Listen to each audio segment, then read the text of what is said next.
नमस्कार, मैं भाव्या, आप देख रहे हैं N4 न्यूज़ भारत।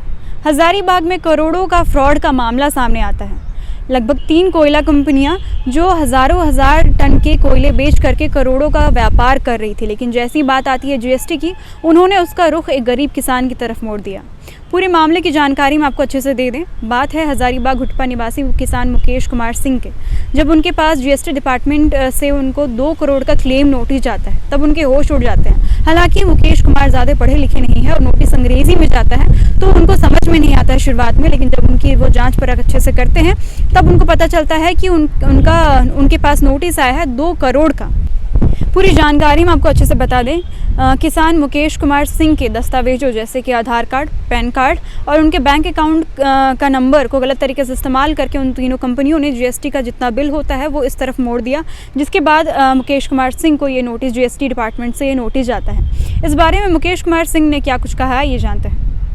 मेरे नाम से बहुत बड़ा फ्रॉड हुआ है, जो कि जीएसटी 54 करोड़ का बताया गया है।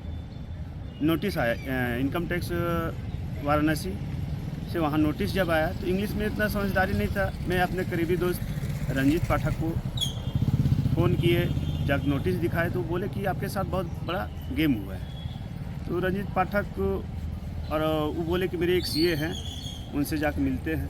वहाँ जब लेटर लेकर के गए तो सीए के माध्यम से पता चला कि 54 करोड़ का आपका जीएसटी हुआ है। क्या बोलकर जीएसटी हुआ? क्या चीज़ का व्यापार दिखाया गया है? व्यापार, कोयला का व्यापार दिखाया गया है। और आप करते क्या हैं? हम कुछ नहीं, खेती बाड़ी करते हैं। तो आपने कहाँ इसके अपना आवेदन दिया, गुहार कहाँ लगाया है? गुहार थाना में गुहार लगाए हैं, फिर आपका जीएसटी ऑफिस में जाकर के ये आरटीआई किए कि क्या क्या डॉक्यूमेंट्स लगाया है। तो डॉक्यूमेंट्स में पाया गया कि मेरा एक आधार कार्ड, पैन कार्ड और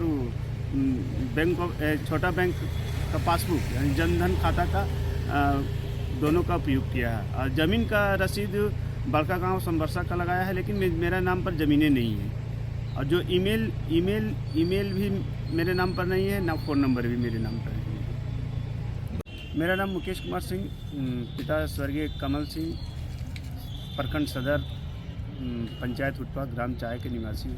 हजारीबाग में पदस्थापित केंद्रीय जीएसटी विभाग के सहायक आयुक्त राजकुमार प्रसाद ने इस तरह के फ्रॉड से कैसे बचा जाए और इस बारे में क्या कुछ कहा, ये जानते हैं। सेंट्रल जीएसटी विभाग से जुड़ करके कोई फ्रॉड नहीं कर रहे हैं। अभी पहले क्या था कि रजिस्ट्रेशन, ऑनलाइन रजिस्ट्रेशन होता था, तो फेक डॉक्यूमेंट के आधार पर भी रजिस्ट्रेशन ले लिए और अपना कुछ काम किए। अभी हम लोग को बाहर से भी, हेडक्वार्टर से भी आ रहा है कि बहुत सारा फेक रजिस्ट्रेशन हुआ है और आईटीसी का गलत इस्तेमाल किया गया है। तो हम लोग तो यही करते हैं कि भाई कहीं पर भी आप आधार कार्ड, पैन कार्ड अगर दे रहे हैं तो कम से कम आप लिख दीजिए कि बैंक में ही सत्यापन के लिए दे रहे हैं, ये इस पर्पज से दिया जा रहा है। किसी को भी बेवजह अपना जानकारी मत दीजिए, और अगर किसी भी तरह का फ्रॉड हो जाता है तो सक्षम विभाग को लिखित में तुरंत सूचना दीजिए, ताकि आदमी बच सके। अभी तो बैंक वाले भी बहुत ज़्यादा न्यूज चला रहे हैं कि भाई आप किसी को भी ओटीपी मत बताइए, पैन मत बताइए, आधार मत बताइए। कोई आपसे ऑनलाइन नहीं पूछ सकता है।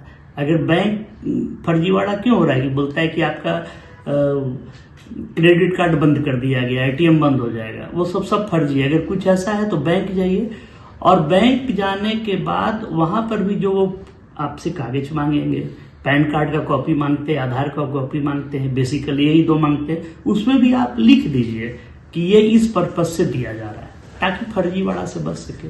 और अगर फर्जी हो जाए, किसी के साथ फर्जीवाड़ा हो जाए, तो प्रॉपर जो ऑफिस है इसका, उसमें जाकर के कंप्लेन लॉन्च कीजिए। साइबर क्राइम के अगेंस्ट में तो आप ऑनलाइन भी कंप्लेन कर सकते हैं।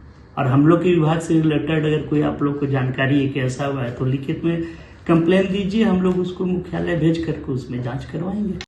N4 news Bharat.